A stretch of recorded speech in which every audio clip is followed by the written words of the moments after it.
maguiste, animateur à Canal+, et porteur de chapeau. Je crois qu'on l'appelle Madame de Fontenay dans les locaux. Mais je l'ai connu pro-palestinien, meilleur ami avec un antisémite carabiné qui était d'ailleurs bien plus intelligent que lui. Étudiant à Tolbiac et non pas du tout dans une école lésivassienne, et néo-romantique homosexuel. Voilà. Donc je m'amuse parce que, comme tout ceci est vrai, et comme il s'est permis de m'attaquer plusieurs fois et de mentir sur son passé de branché, alors qu'on l'a jamais vu à l'époque des pionniers de la branchitude en 76, 17, 18, rue Pierre-Lescot, à l'époque de Serge Kruger, à l'époque du tout début du bain-douche, et du tout début du Palace et de la bande des branchés, avec Titus le Dandy, avec Blaise Sourdy et tous ces gens-là, bande dont je faisais... Et aussi, comment elle s'appelait, Edwige Gruss, etc. On n'a jamais vu Ariel Wiesman à cette époque-là, il ment, comme souvent, j'ai dit, ces gens-là sont souvent des menteurs et des affabulateurs et des accapareurs du prestige des autres. Je l'ai par contre connu un peu après, homosexuel, néo-romantique, pro-palestinien, et assez antisémite pour faire le malin, quoi, voilà. Donc voilà, Ariel Wiesman, comme les deux dernières fois qu'on s'est croisés, alors qu'on se connaît depuis 30 ans, je crois, tu as baissé la tête et tu ne m'as pas dit bonjour.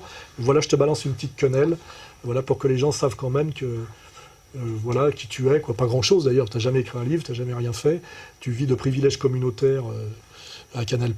Et pour ce qui est de, comment dirais-je, de ton délire messianico-talmudico-judaïque, on va mettre l'extrait où tu es avec le calot sur la tête. Ce qui est intéressant, c'est ce verset dans lequel on dit que le pharaon ne se souvenait plus de Joseph. Parce qu'il y a aussi un autre aspect, je ne sais pas si vous y avez été sensible, c'est celui de l'ingratitude. Joseph a sauvé l'Égypte de la famine. Qu'est-ce que ça veut dire qu'il ne se souvenait pas de Joseph?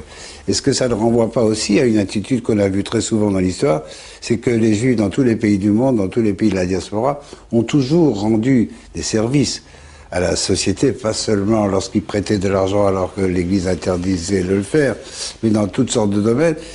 Et on les a expulsés constamment dans l'histoire, et souvent en les regrettant après, mais en faisant comme si on ne se souvenait pas des services qu'ils avaient rendus. Cette histoire d'ingratitude, moi, ça m'a toujours frappé. Alors, je suis entièrement d'accord avec ça. Pour raconter le délire hystérique de certaines élites communautaires, genre on a inventé Dieu, les gens nous en veulent parce qu'ils ont une dette imprescriptible. Effectivement, on est toujours dans l'idée du racket.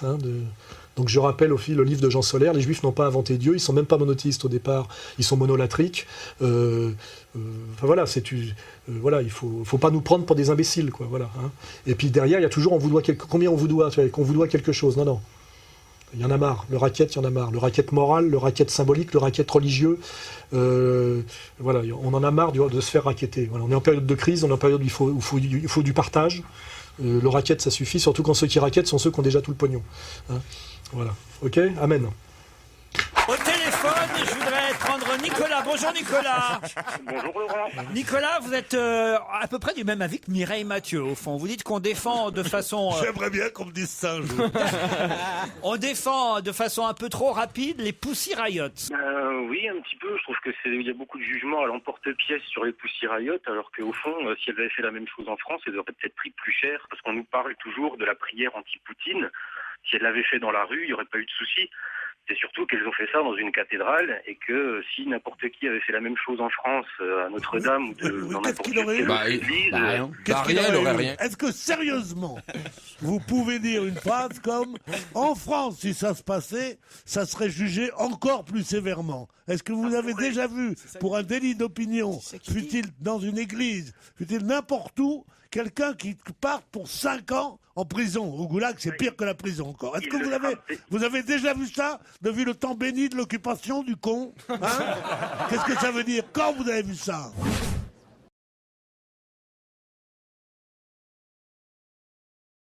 Oui, alors un de nos jeunes militants avait réussi à s'infiltrer dans une émission de radio pour dire que lui, il condamnait il ne voyait pas pourquoi on soutenait les Pussy Riot.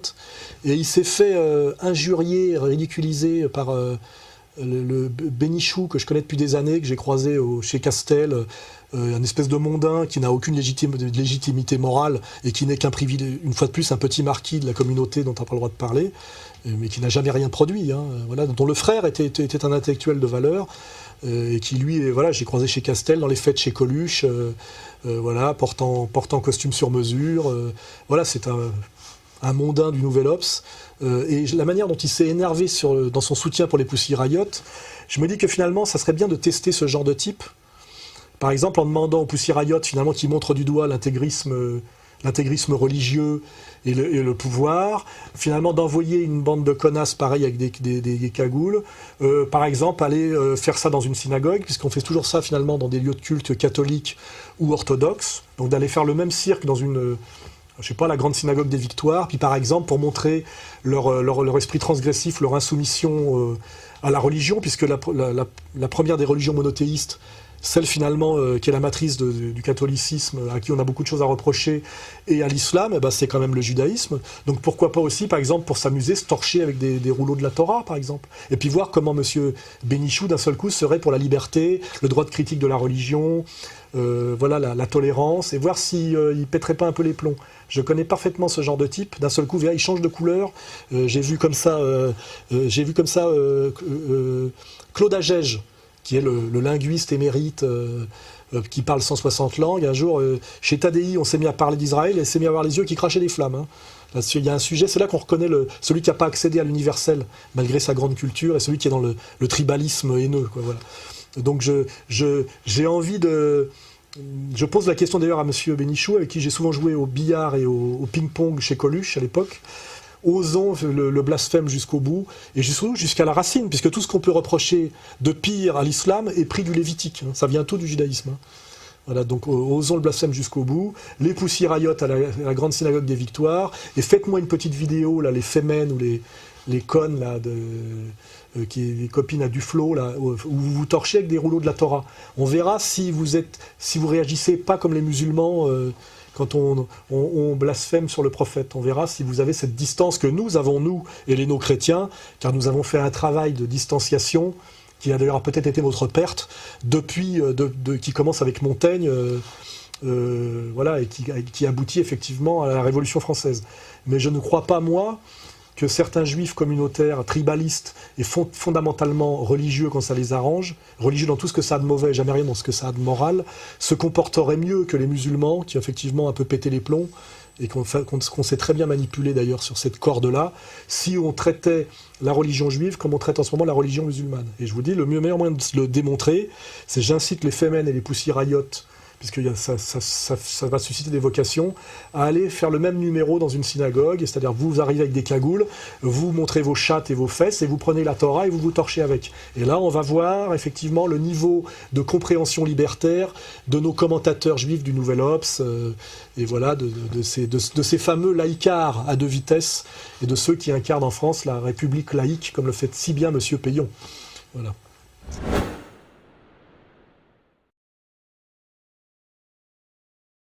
Oui, alors mon t-shirt, là, je vais le montrer. Là, c'est en solidarité avec notre camarade Zéon, qui est le dessinateur de notre bande dessinée et qui a été convoqué par la police pour une plainte, je crois, de la LICRA, et qui toucherait en fait je crois, les autocollants qu'il fait depuis des années, qui sont en général des autocollants militants pour la cause palestinienne. Donc je pense qu'il y aura un procès où nous irons le soutenir, car tous ces autocollants, je les connais. Je les ai vus, ils sont à mon avis inattaquables. Hein. C'est de la défense de la cause palestinienne, au nom des droits de l'homme, de l'anti-apartheid, de la gauche. Et je trouve très très malhabile et maladroit que la LICRA monte dans une opération comme ça, en sachant que en plus c'est un jeune d'origine chilienne, fils de réfugiés politiques chiliens. Enfin, je veux dire, il a un CV inattaquable. Je crois vraiment qu'il y a une communauté en ce moment qui manque terriblement de finesse, ou qui pense sans doute que son pouvoir est si absolu qu'elle peut se permettre à peu près n'importe quoi, et qu'on n'est plus dans l'appel à la justice française, mais dans la lettre de cachet. Hein, voilà. Donc, je pense que normalement, notre ami Zéon, nous irons le soutenir. Et je pense même que normalement, si la loi est encore la loi et la justice encore la justice, il gagnera son procès. Et que même, ça sera l'occasion de médiatiser ces autocollants antiracistes qui ne font que montrer du doigt la politique raciste, racialiste, théologico-militaire et d'apartheid d'un État qui ne respecte aucune résolution de l'ONU depuis 62 ans et qui s'appelle l'État raciste, théologico-racial d'apartheid d'Israël. Voilà. Hein, et donc... Voilà, soutien à notre ami Zéon. Pour finir sur une main tendue à mes frères musulmans qui sont injustement aujourd'hui diffamés, diabolisés, manipulés et poussés et jetés à la vindicte du français en colère. en amalgamant immigration, islam, salafisme, etc. etc. C'est un amalgame malsain qu'on ne tolérerait pas, comme je l'ai dit, pour une autre communauté. Je vais vous lire une sourate du Coran, Al-Maïda 82, 5.82 pour ceux qui connaissent. Tu constateras sûrement que ceux qui nourrissent la haine la plus violente contre les musulmans sont les juifs et les associateurs, qu'on traduira nous par païens, et que ceux qui sont les plus disposés à sympathiser avec les musulmans sont les hommes qui disent « nous sommes des chrétiens ». Cela tient à ce que ces derniers ont parmi eux des prêtres et des moines, et à ce qu'ils ne font pas montre d'orgueil. Voilà. Donc je rappelle bien que selon l'eschatologie catholique bien comprise et selon l'eschatologie musulmane bien comprise, nous avons vocation à être frères en religion, y compris d'ailleurs avec les juifs bien compris, ceux que ne désignent comme satanistes ni Jésus ni Mohamed. Voilà, nous avons vocation à nous tendre la main et à non pas nous laisser monter les uns contre les autres, et que ceux qui montent les chrétiens contre les musulmans font un sale travail sur le plan islamique et sur le plan chrétien authentique, et je le dis, ce sont des faux chrétiens et des faux musulmans, et Dieu les regarde et il les punira. Voilà. Sur ce, salut à tous et peut-être au mois prochain.